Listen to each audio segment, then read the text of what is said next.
to another milepost of the V-Twin Life. We talk motorcycles powered by those V-Twins, why we enjoy it, what they mean to us, and just why we enjoy the open road.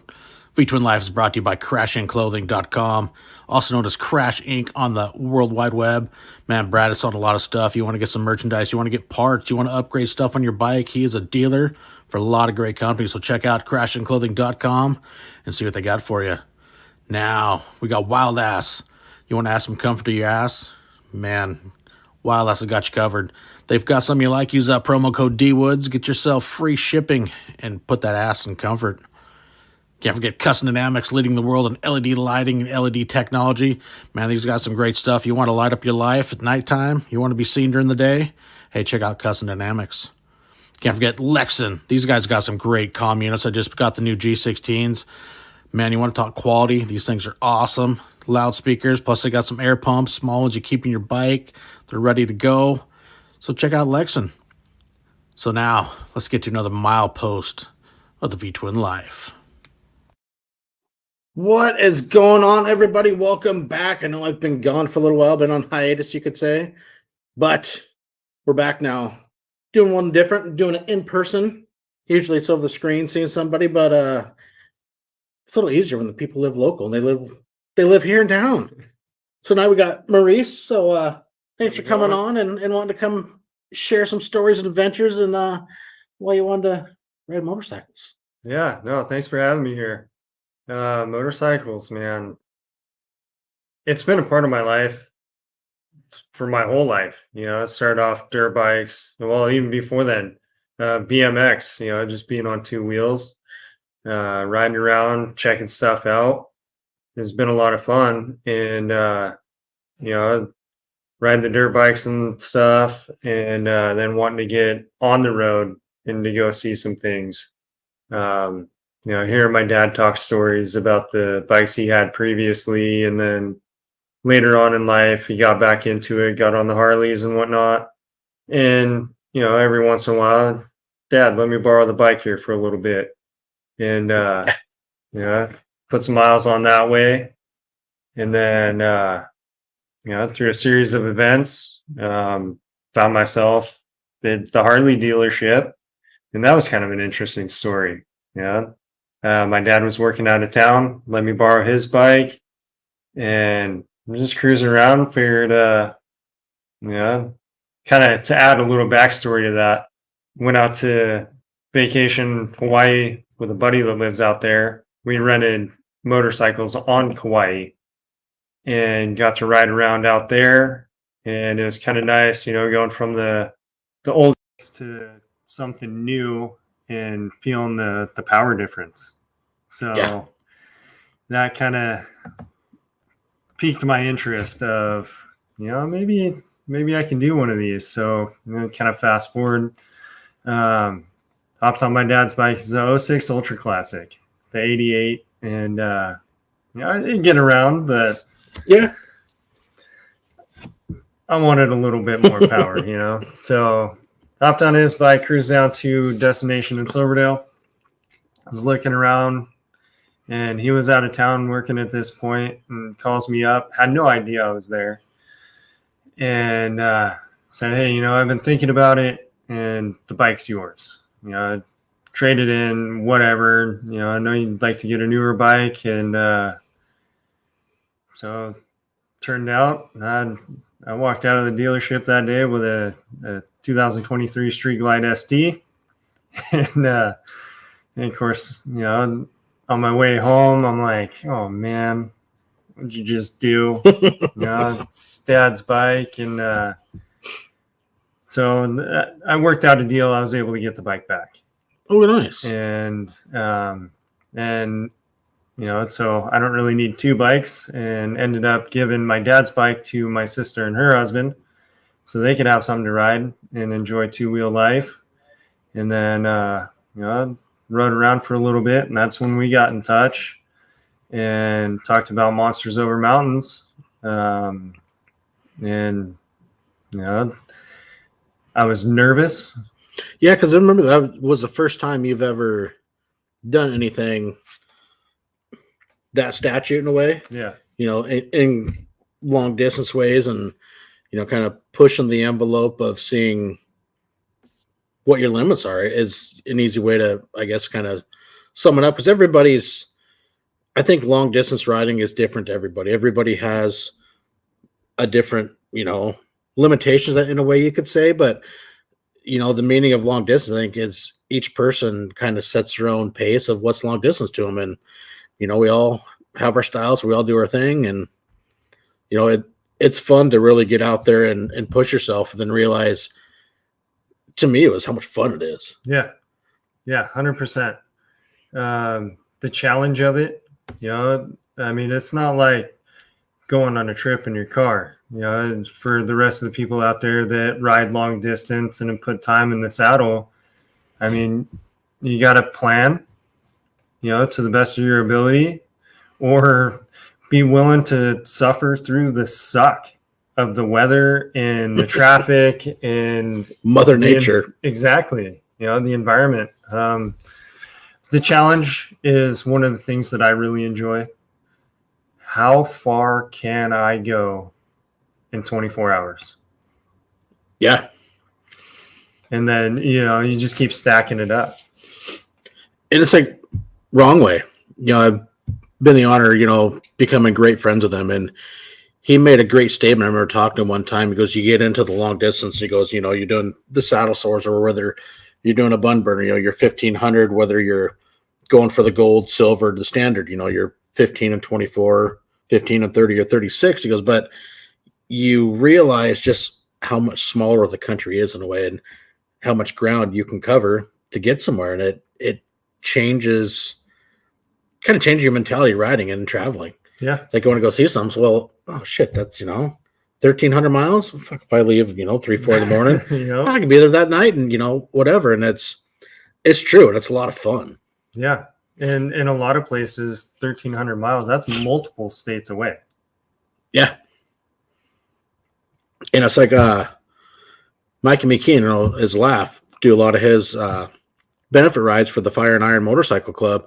He's actually right now on his very first saddle sore. Wow.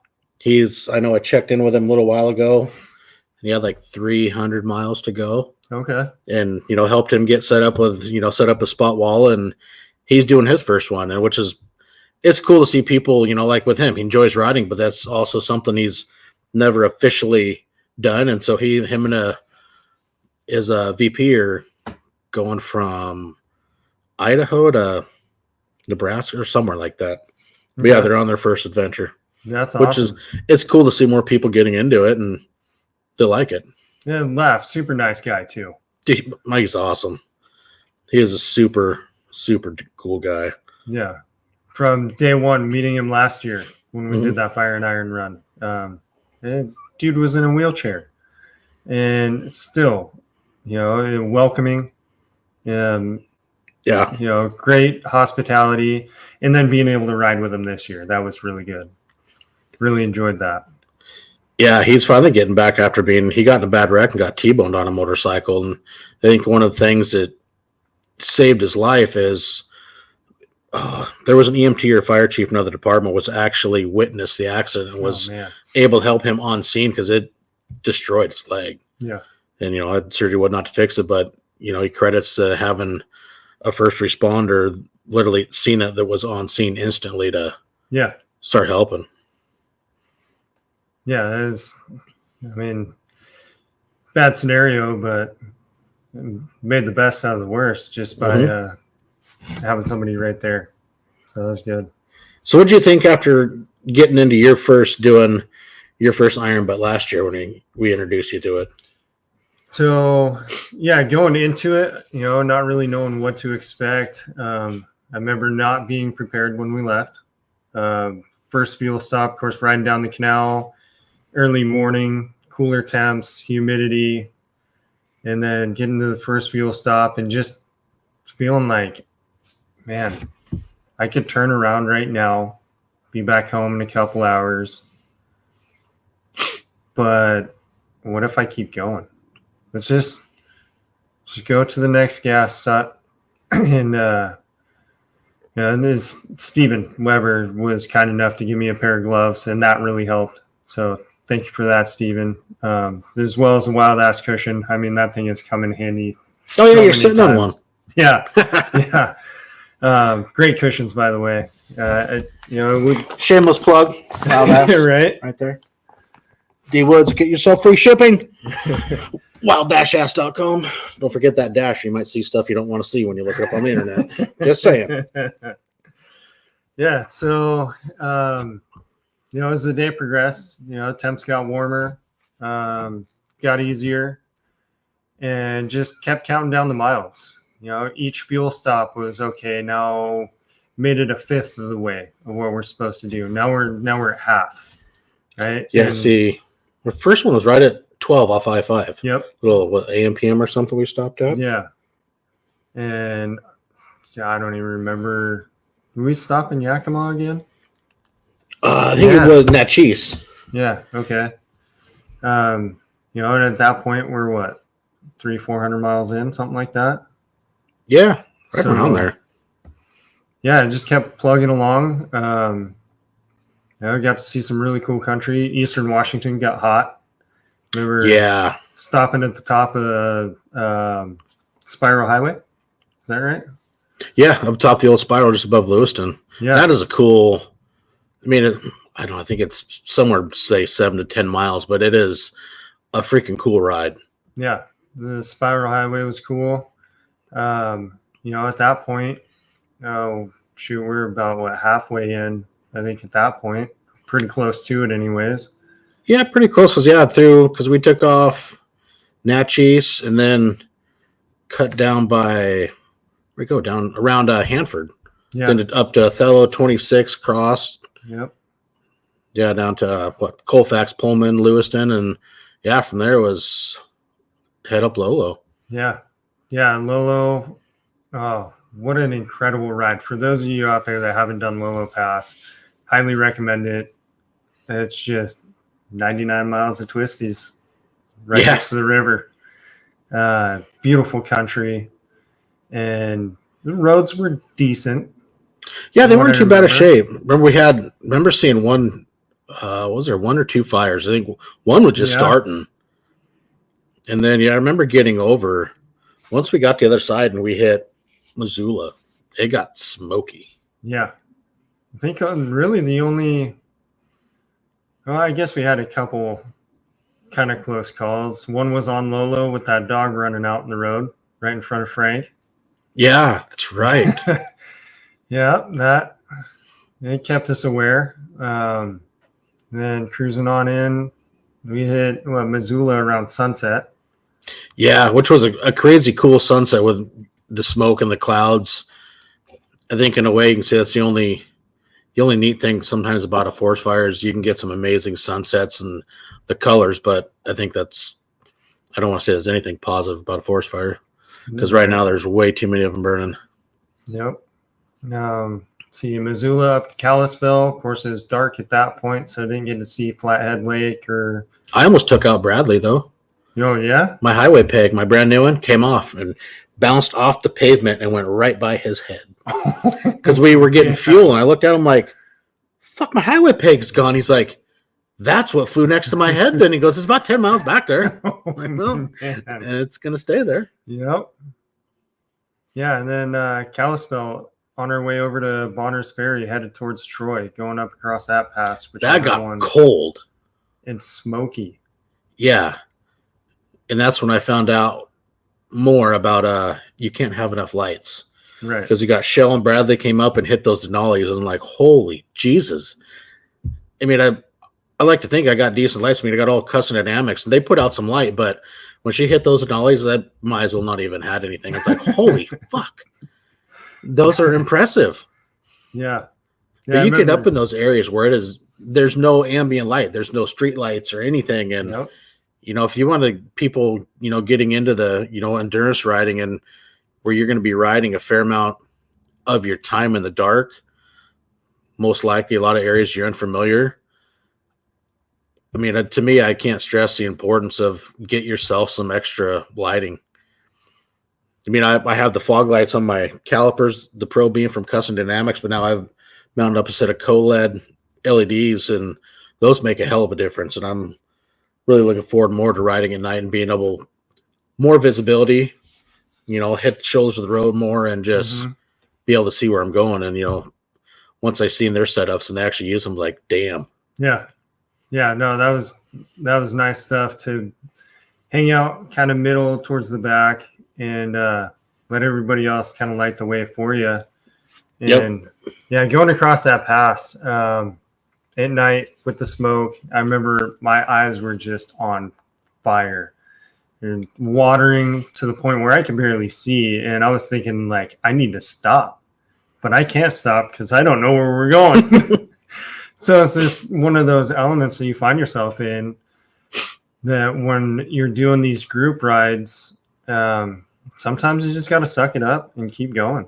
And, it's in those moments where you find out a lot about yourself. That's true.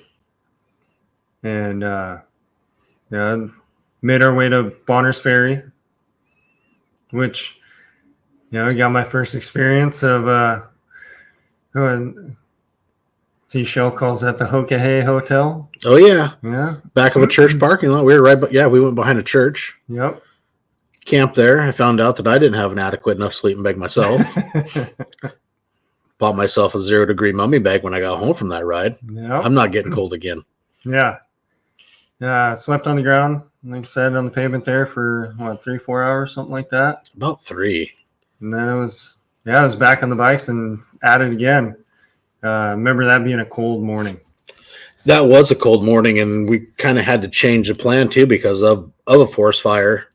We couldn't get up over Stevens, so we had to change up that route coming home because Mother Nature, threw in a curveball, and adapt and overcome. Yeah, having to bypass in Spokane, that section of 90 that was closed down there. Yeah, that's right. That too. Yep. We actually went up through Davenport. That's when, shout out to Reef. We're like 30 miles west of Spokane. And I'm sure some of you guys might know Reef. He's a very experienced long distance rider. Well, he was doing a 4 corners run and was like 30 minutes behind us. And I remember getting a phone call. I look at my phone, like, fuck's Reef calling me for? It's like 6 in the morning. And lo and behold, he was like 30 miles behind us. Remember, I got next to Shell. I'm like, dude, Reef just called. It's like, what the hell he want? He's behind us. But it would have been cool to meet up with him. But, it was last person in the world I expected a phone call from, but pretty comical. He was in the same area, and he was heading up this way for doing the 4 corners run, which was kind of cool. Yeah. Yeah. It's fairly uneventful until coming back across Chinook Pass. Yeah. Somebody had a little mishap, and we'll just leave that one at that. Yeah, we won't talk about that one, but that's one of my favorite passes because the switchbacks that come off the backside of Chinook. It is just, especially if you're at the bottom from the west side heading east, you're around the corner and you can see the road 500, 600, 700 feet above you, and you literally switch back up this cliff. Yeah. And you get at the top and look behind you, and there's Mount Rainier smacking you in the face. It's if it's clear, it's such an awesome ride, and the scenery is just killer. Yeah, it's absolutely beautiful in that area. Brad, the Iowa Hog. What's going on, buddy? Amy hates that pass. Yeah, Amy hates that pass. She doesn't like heights. Okay. Yeah, that was a fun one. So after you got back, what did you think about doing something like that? I know that was your first time ever doing that kind of distance in that amount of time, which we ended up faster than the year before. We did 1589 in like 33 hours. Yeah. And I remember, getting back, and, I remember getting here, we all came back to my house. You kind of, I see you enjoyed it because you had the smile grin on your face. Granted, we were all tired and whatnot, but to me, it looked like you really enjoyed it. And then, granted, this was a year ago, and I've been able to see, the stuff you continue to do because I can tell it kind of sparks something, and you found something in it. Yeah, definitely. To complete that kind of distance in that amount of time, like you were talking about earlier, it really opens up how small you can make this country. To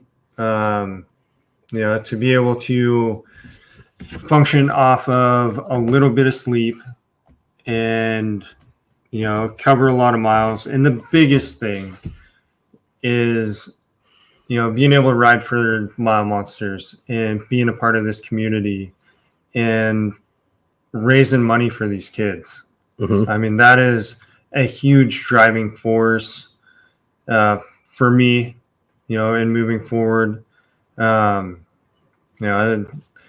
don't do nearly what some of the other riders do, but it's all for the same thing. It is. And, I've said the same thing, like with rides, like, you see a lot of them, guys are doing, their 10 on 10K, 15, and, some people have the ability, they do that much time, which is awesome. And I know, like, myself, I can't do it, but, I can gladly give up a weekends here and there. And, you can you're still doing the same thing. I said, it's a win-win.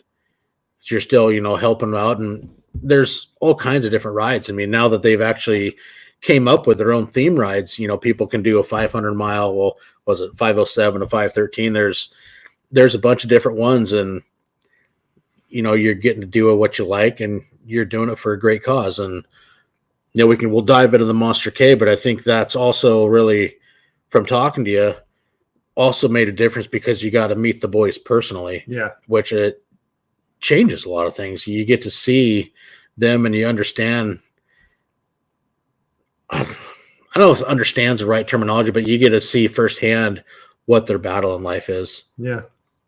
Yeah. And, to see the appreciation in their faces in the thank yous, kind of jump ahead just a little bit in Lebanon, getting to meet them in Lebanon, Kansas, and to personally see them say thank you and see that it was an emotional moment for them.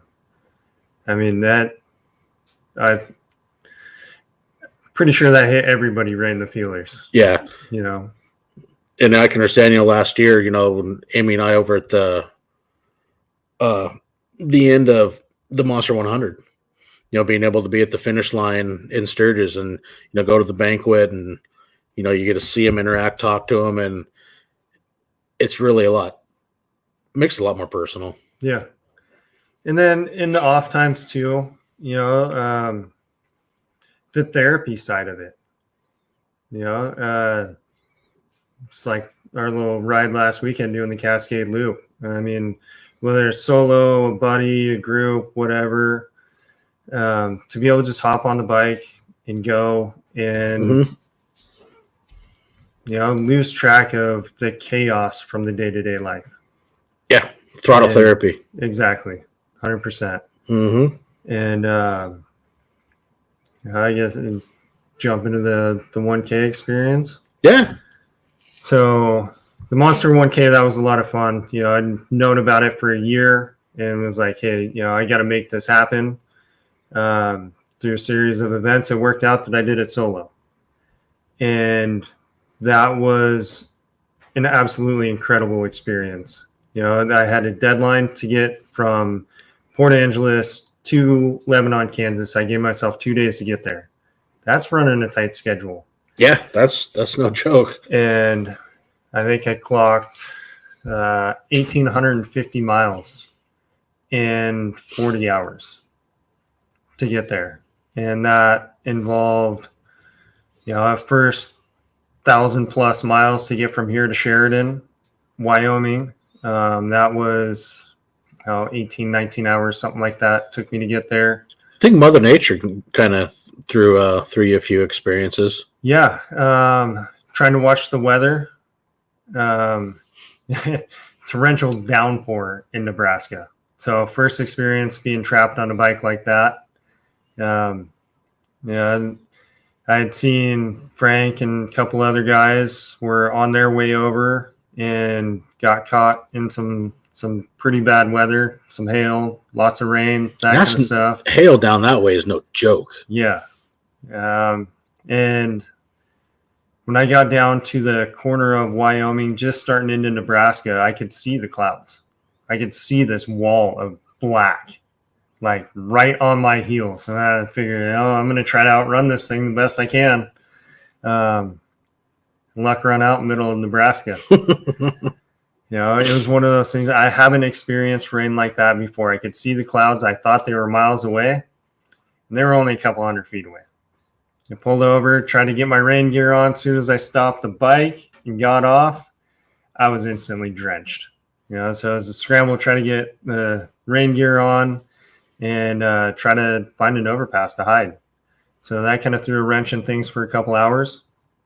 And every little break, you know, try to make another overpass or see how far we can get until finally, you know, got to where, you know, constantly watching the radar, I could see about 5 miles ahead it was going to be clear, but I had to ride through some water to get there. And, you know, I decided me getting a little bit wet isn't really that big of a deal. I need to make sure that I get there on time. So Little two-wheel baptism. Yeah. That was on Interstate 80, I believe it was 70 or 80. I'm pretty sure it was 80. And you know, I just turned the flashers on, slowed down a bit, and stayed in the right-hand lane. And I'm sure some of the vehicles that were passing me, there was some chuckles going on and probably some, what is this guy doing right now? But it was good. You know, the vehicles left me alone. They stayed out of my way. And I ended up making it to Kansas safely. Showed up that night. I think it was about 11:30 when I got there. You know, greeted by Shell, gave me a nice big hug. So that was great. And got to meet a couple people. And then it was set up the tent and pass out. So did you get down there Friday night? Yeah. Yeah, it was Friday night. And then Frank and Michael and I can't remember the other guy's name off the top of my head. They finally rolled in at around 12:30, so popped out of the tent real quick. So Frank, Michael, and was it Malcolm that rode with him? I can't remember the other guy. It might have been. Sounds familiar, but apologize for that. Got some sleep, woke up the next day. We all got together. Lebanon's a cool little town. It's small. I really wish I could have went, but you know, with new job and everything, wasn't in the cards. Right. There'll be more. Yep. So yeah, went and had breakfast at this little spot that the town had put on for us. You know, it was by donation, and it's such great people. You know, everybody in Lebanon that was involved had a hand in that. I mean, couldn't ask for a better location, nicer people. Got to meet a lot more of the Monster family. You know, got to meet Wrong Way and Iceman and Hop and Riot and so many people. And that was a really cool experience too, because, you know, I never met most of these people. And, you know, welcome to the family kind of a deal. So that was really good. And then getting to see the boys, that was wonderful. You know, being able to talk to them a little bit, and took a little ride up to the monument, the Geographical Center monument. You know, I got a picture there. So that was my first time riding without a helmet on the highway. And it's weird. It is weird, and I absolutely loved it. You know, to see this probably mile-long string of bikes, you know, and everybody's there for the same reason, and the freedom of it. The warm weather, the sun, and getting a group picture. And, you know, well, shout out to Republic Harley-Davidson for everything that they've done and still do. I mean, to send out to their people with the giveaway bike to Kansas to really be a part of it. Yeah, the group picture, that was awesome. You know, then we headed back to town. They provided lunch and dinner. Great get together and so much fun. And with the way that my schedule worked out, so that was a Saturday. There was a church that I really wanted to get to in Colorado Springs for Sunday. So I ended up taking off a little bit early. I think it was around 6, 7 o'clock. So kind of before the big festivities started, you know, the giveaway bike and the silent auctions and all that stuff. So I said some goodbyes and got back on the road, and because I didn't have to wear a helmet, you know, headed across Kansas. No, the scenery there is really cool too. It is not what I expected Kansas to be. And just the rolling hills and the trees and the creeks and the farmland. I mean, that was small town America, you know? Yeah, I've never been through that. Never been in that area. Yeah. You got to see it in person, man. The fireflies. So Friday night, you know, just getting into town. That was my first experience with fireflies. And that would be freaking cool. You know, cruising down the road, and at that point I had my full face on with the shield down. I'm seeing these flashes of light, and then of course I'm watching for animals, right? And I'm seeing these little blinks of light, and I look, and there's nothing there. Like, what the hell's going on here? So it took a minute to figure out, oh, lightning bugs. Okay, this is cool. So yeah, a Kansas sunset with fireflies and warm air and just being alone. You know, there's a lot to be said for taking a solo motorcycle trip. Yeah. You know, the freedom of it, you know, to be able to make your own schedule. Yeah, you ride your own pace and you don't have to worry about anything else. Exactly. Just point your direction and go. Yeah. And, you know, so many times along that ride, I just found myself just being in awe of my surroundings and thanking God for this opportunity to be able to be in a good enough physical condition to do this kind of stuff, for what he's provided me throughout the years, and to be able to be in this place to find a passion, a true passion. So that was a big part of it. And, you know, everything just came about to where I feel like I was in the right place at the right time. And it's exactly what I needed. You know, just one of those milestones in life to help keep you going forward. Yeah. And, yeah, just. So your midlife crisis of buying a street glide really has paid off for you. Yeah. Yeah. You know, it was a horrible financial decision, but at the end of the day, the money comes back. Miles of smiles. Exactly. You know, fuel stops. I didn't think about how much money I was putting into the tank. This thing's hungry and I need to feed it. So we can keep going.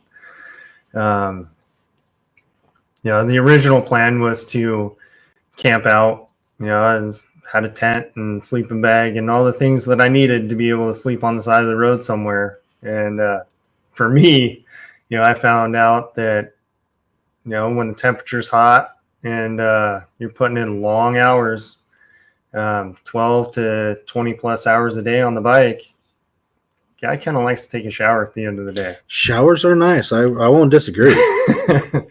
Yeah, and sleep in a bed for a couple hours. And yeah, so much fun. Crossed the Continental Divide 5 times. And, you know, anywhere from sea level all the way up to almost 11,000 feet. And that was, where was I when that happened? That Colorado, Wolf Creek Pass, I think. Wolf Pass or something like that. I'm not sure. It was, I think it was Highway 161, kind of central-ish Colorado.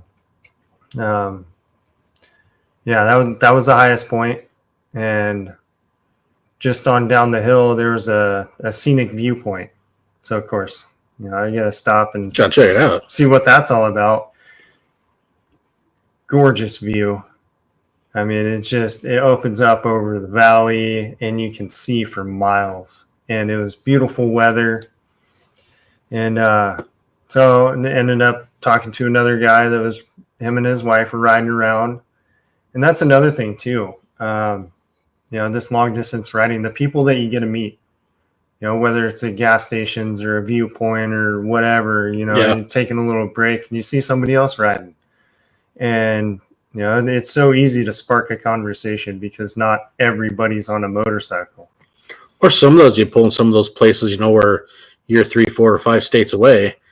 You'll see another bike. Well, he ain't got that state's license plate either. Right. He's, on a fucking adventure himself. And the camaraderie within the motorcycle community and, like the long distance community, all of them, it's like you got your main, our motorcycle community. Then you can kind of think of it, well, now we got these little subcontinents, sub communities. Mm-hmm. And, with all within it. And the camaraderie within, it's just pretty cool. Yeah. Yeah, no, it's great. And, to add to that a little bit, I carried on down the hill and another guy he was on a road glide past me. And there's not really anybody around. So I was like, all right, I'll let him set the pace. So I kind of caught up a little bit, but stayed, gave him some room and whatnot. And we rode like that for probably 50 miles and ended up getting caught up at a stoplight. And, super cool guy. And it was getting later on in the evening. And he's like, hey, I'm getting cold, pull over up here at this gas station up here. And so we did. And then, got to meet each other. And, hey, where are you going? Yeah. And said he was off to Cortez. I was like, yeah, the guy I was talking to said Cortez would be a good place to stop. So that's where I'm going too. And we ended up riding another 50 miles or something like that together. And we got to Cortez. It was like, okay, nice to meet you. We'll see you later. And went about our separate ways. But just those chance meetings, somebody you don't even know and 2 solo riders happen to meet up. And, there's safety in numbers too, Yeah. And got to see so many different animals, so much country, and it's so much diversity too. Going from out here, where we live is out here on the Olympic Peninsula. It's gorgeous out here, and there's a lot of times at least for me, take it for granted. How beautiful it is out here. Just kind of bouncing around all over the place, but. Yeah, to go back to the solo thing, I remember leaving Sheridan. So this is back towards the beginning of the trip. Leaving Sheridan, checking the weather, and I'd wanted to go to Devil's Tower because I'd never been there. From the movie Close Encounters of the Third Kind. Yep. And seeing some pictures and whatnot, I was like, this looks like a cool spot and it's not that far out of my way, so I need to try to make this work. Well, Mother Nature had other plans. And so I left the hotel there in the morning, rode for 10, 15 minutes, saw another scenic pullout, so I pulled over there real quick, grabbed a picture, and checked the radar again, and it looked like the clouds were moving out of the way for me. So I was still about an hour and a half away at that point. I took a chance and got lucky and got to go to Devil's Tower and check that out. And then it is pretty cool. I got to see it. Went there last year. Yeah. You come around that corner and boom, there it is. Yeah. Especially granted, you might be 40-ish miles from it and it looks so small. You get closer and it's like, damn, it's big. Yeah. It is really cool. And if you go down by, there's the trading store. Yeah. The light poles on either side. Hey, everybody's there. There's some V-Twin Life stickers on all those poles around that place. I tagged it up. Attaboy. Yeah. So leaving there, heading south through Wyoming is one of those moments that really hit me of, wow, I'm really doing this. So, me not being, I'm not a prideful person, but the amount of joy that I felt of doing something like this, Doing something epic. Exactly. Yeah, the joy, and there was a sense of pride in there. Like, I'm first generation long distance rider. Nobody else in my family has done anything to this extent. Mm-hmm. And I'm just now over the last year coming into this community of people that this is kind of normal for them. So now it's becoming a normal for me. And talking with other riders and stuff, like 200-300 miles, that's a day. Well, and everybody has their styles, and right. There's if that's you're traveling because your guys are doing that 200 to 400 ish. Yeah, they're probably also to them they're seeing more sights, they're seeing things, they're doing a lot of stops, and I find a lot of people that I've talked to sometimes about when you're doing the long distance, you're doing the iron butts, the saddle swords, and I've had numerous people where you're not even seeing anything, you're not even enjoying it. Oh, dude, you got it totally wrong. I'm seeing everything you're seeing, and I am enjoying it. I mean, you can still have time to stop and see stuff, but some people, they don't get it, and it's not their thing. That's totally cool. Yeah. But a lot of us that do enjoy it, we enjoy the hell out of it. It's a lot of fun. What we got going on here? HG Traveler. Got Iowa Hog Rider Brad. His liver's still in a little bit of pain from the weekend in Milwaukee. Seen a lot of pictures from the hometown ride. It'd be cool to see something like that one of these times. And where's that, Ohio? Milwaukee, Wisconsin. Oh, okay. Brad's out of Ohio. Okay.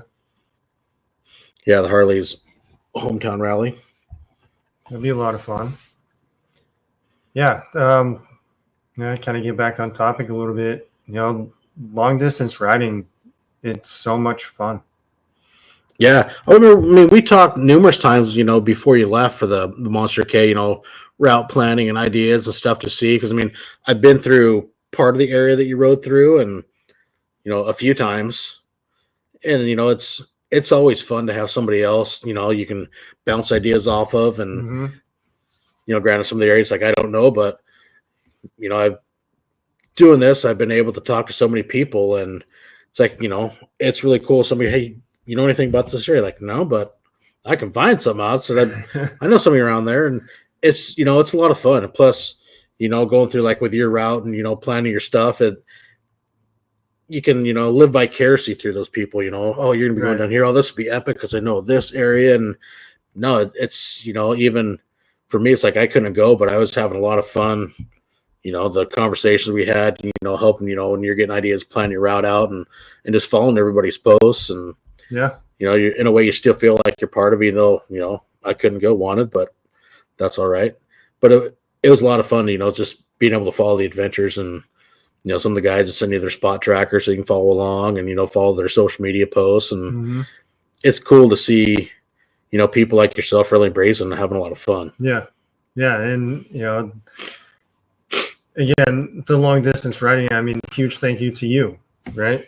I mean, had you not invited me on Monsters Over Mountains last year, I probably wouldn't be pushing limits like I am. No, I don't think you would. Well, you never know, but no, it was a lot of fun. And it is, doing something like that, it's a lot of fun to take people, hey, come try this. It was same thing the year before with Stephen Weber. We were 600-700 miles in, and because of some road construction, we had to cut a pass off the first year. We had to make up the miles. And I remember getting next to him, we're going on the highway. He's like, I don't think I can do this. He's like, man, I don't know. And we ended up finishing it, and fuck, next thing you see is like, a month later, Steven's doing the True X of Washington. He's doing iron by here. And dude, he was hooked and going. And again, somebody else that didn't think they could do it got the taste of it and fucking hooked. Yeah. Yeah, it's great. And I'm absolutely loving it. You know, the I got to see so many cool sights. I mean, 8 states in 6 days and 4,300 miles. Pretty damn good. I don't really count Arizona and New Mexico because I was only there for half a second. Yeah, but you're still in those.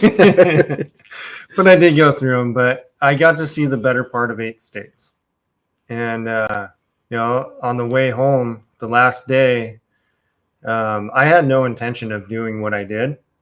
I left Afton, Wyoming early in the morning, headed north up through Alpine, took a right, headed up the Snake River up in Jackson, and went through Jackson, cool little town. Mm-hmm. Definitely want to go back and spend a couple days there to check that out. And then coming out of Jackson and seeing the Grand Tetons. Those were... Wow. I got to see those in person 2 years ago. Yeah, in 22, and we went over to South Dakota to see everybody for the Hokahade, and came back and went through central Wyoming because I wanted to see the Tetons, and we were heading to Kuna, Idaho. And it's one thing, you can see all the pictures you want online and whatnot, and Right. amazing pictures, but then to see it in person is breathtaking. It was freaking beautiful. Yeah, absolutely gorgeous. I mean, the landscape, breathtaking. See any buffalo? Not till I got to Yellowstone. But the whole point of the final day was to play tourist, to take my time, really check out some sites and that kind of stuff. So I spent a couple hours in the Teton National Park, walking around and looking at stuff and checking out some of the little lakes and whatnot.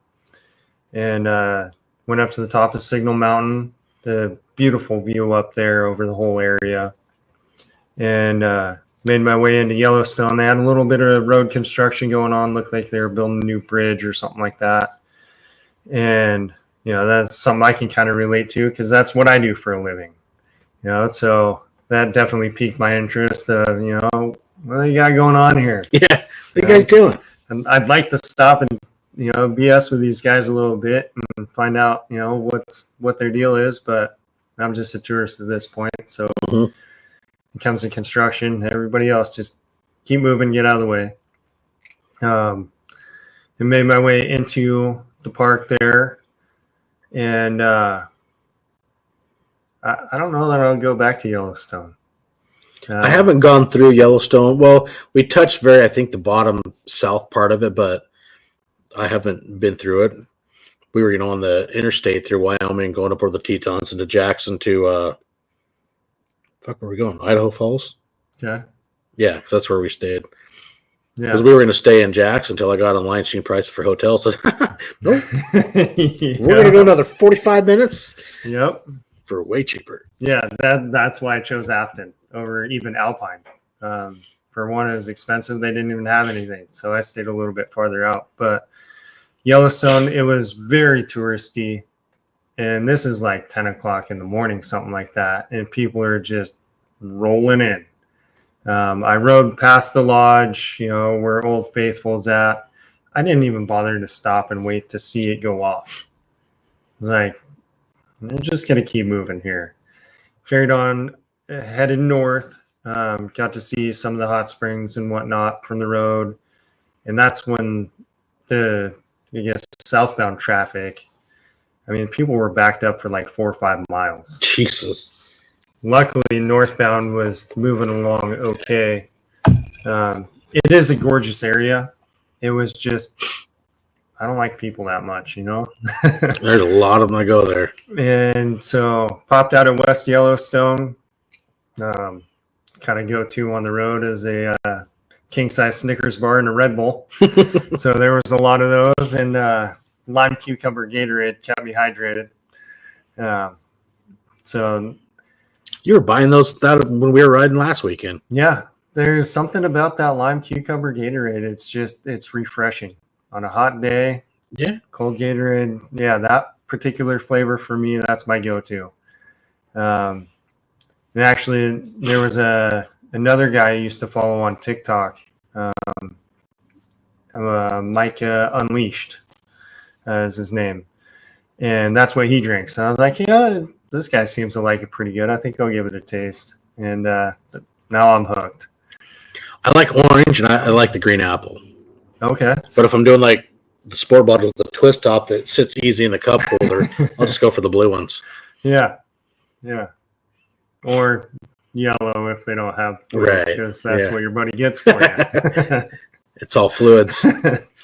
Yeah. So West Yellowstone. I checked out the miles that I'd gone that day. I was at like 250 or 2 something, and I had 770 or 780 left to get back home. I was like, hey, I get another 1K out of today. So, all the rest of the area I'd already seen. I just planned on hitting 90 anyways, and familiar with that area. So that's what we did. And what's up, Corey? Gosh, what a challenge that was. Well, and the thing, like, you get out of there, you're 700-ish miles, but when you get on the interstate, as long as traffic's all right, some areas, I mean, you could lay down some miles and a little bit quicker and not even realize it. Yeah. So I ended up getting home.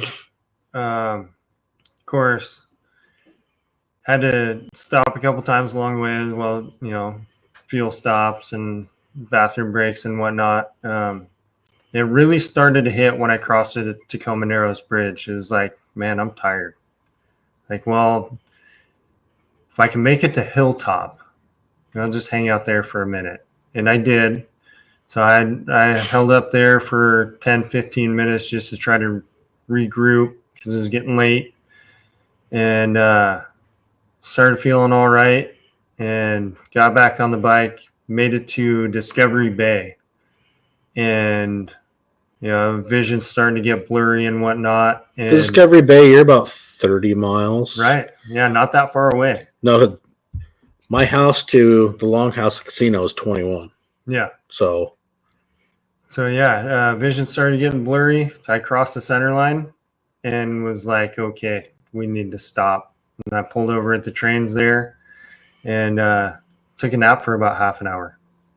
I had to close my eyes there. And you really got to be careful. You got to have the discipline to know when it's time to take a break.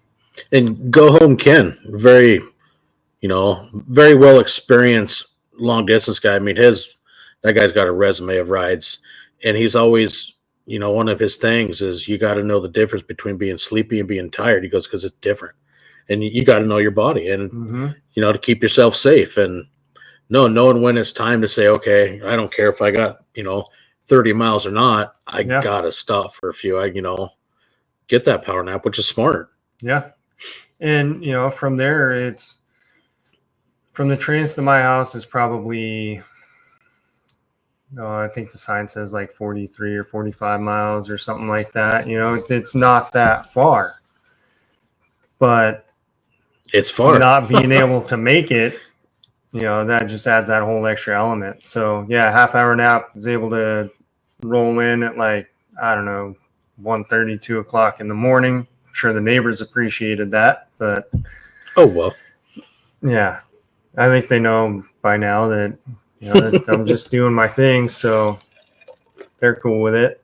And I went home and passed out. So yeah, I mean, I'm just enjoying the whole experience of riding. Any nice day, any chance I get, I'm on the bike. I'm out cruising around, going to see something. And as much as I love long distance riding, even to just hop on the bike and be able to be up the top of Hurricane Ridge in 45 minutes to an hour. Or like me and son Hayden, we'll take off and just go ride the back roads to Squim. Go down Voice of America to Port Williams, loop around like we did a couple weeks ago, and up Happy Valley, and just go out and go ride for a couple hours and cleanse the soul. Exactly. Mm-hmm. Yeah. Yeah, that ride like there, I mean, I've done that a few times. You know, the back roads, farmland, swim area, it's gorgeous. Oh, there's still some great stuff. You know, still some of the old barns out there, and you still have farmland. Mm-hmm. Or hop on the bike, head out towards Forks and out to the coast or whatever. Mm-hmm. I mean, and it's so much fun, and I'm loving the heck out of it. And meeting other people that are doing this and everything, it's just what a great way to live. Yeah, it's a lot of fun, and just it's like I said, the cool thing is, like you said, the gas station. How many times I've pulled into a gas station, middle of nowhere, and somebody sees a bike, and the conversation starts, and that 2-minute fuel stop turns into 10 minutes, but you just made a new friend, and hearing stories, and all because you're riding a motorcycle, and people, an old retired guy, gal, whatever it may be, that used to ride, or however their story is, it's really cool. Yeah. Ran into a guy in Montana, western Montana, somewhere at a fuel stop. He was on a I think it was a 54 BMW. And yeah, it's single cylinder. I don't remember what the model of it was or anything, other than it was a really old BMW. And it was just out for a little cruise, chatted with him for a few minutes, and another one of those quick deals. Hi, how you doing? Talk about the bikes a little bit and see you later. And probably never see him again. But for those couple minutes, you're friends, you're having a good time, and just enjoying life. Yep. And I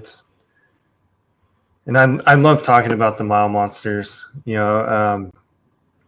and every stop, is, hey, what are you doing? And, any chance I can bring it up, and that's the thing, you've also, put the mile monsters, you got the stickers on your bike also, and you're a rolling billboard in a way. So it does help spark up conversations, and, it's like I got to get some more. Like I had my little V-Twin Life business cards, and on the back of them I had all the Mile Monsters information. Mm-hmm. And because I got all the monster stickers on my bike, all the heroes, and much like yourself, getting into it, and it's a big part of my life. My wife Amy, and we do a lot. We try to do as much as we can, but we really love the community, and meeting the boys in person, it really becomes a lot more personal. So, it's like we're coming up on year 3 of the Monsters Over Mountains, and you spread awareness as much as you can, and let people know about it. And that's the biggest thing is, we raise awareness for DMD, and help get Mile Monsters out there. I mean, it's cool. They're everywhere in the country now. There's so many more people and riding, and it's super cool to see the growth and what the organization, how it's growing and becoming and doing. Yeah. It's really been amazing to watch, Riot's adventures, and, this most recent trip, taking the goat to go tour the U.S. That was really cool to see. A handful of people helping this kid to go see the country. Yeah. I mean, what an incredible experience. I mean, I'm a little bit jealous. I'd like to just hang out on the back while somebody else does a ride, take the sights in, and take a nap. Yeah, right. I'm a little bit tired. I think I'm going to take a nap now. Yeah. Pickle. Oh, I saw a sign over by Sultan. Did you see the sign, Pickle Road? Or... I remember seeing something. I caught out of the corner of my eye, and I started laughing. Yeah. So it's all good stuff. Just keep doing more. Looking forward to Monsters Over Mountains this year. Prayers for the fires that they get under control. Yeah, because the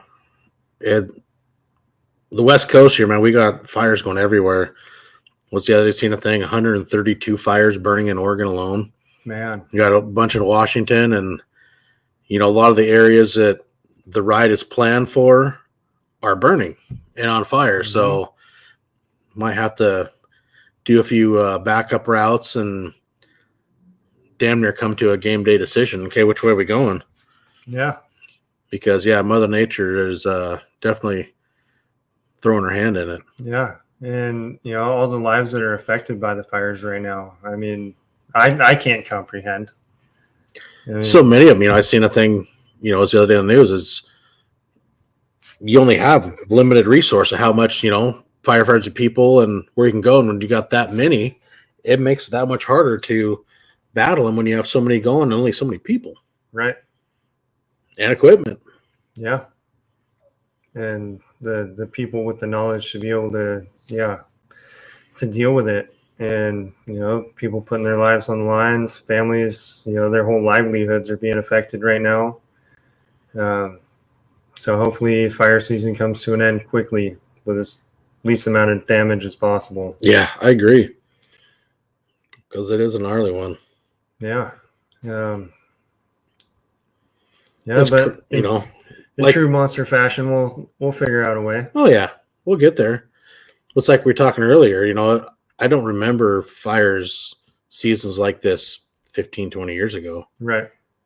Maybe I didn't pay attention as much. I don't know, but I don't remember it being like this. It's crazy. Yeah, and I don't know, maybe that's social media, because information is being spread so much quicker these days. But a very good point. Could be. But we'll adapt and we'll get her done. We'll just have to play with it a little bit. Yeah. But it'll work.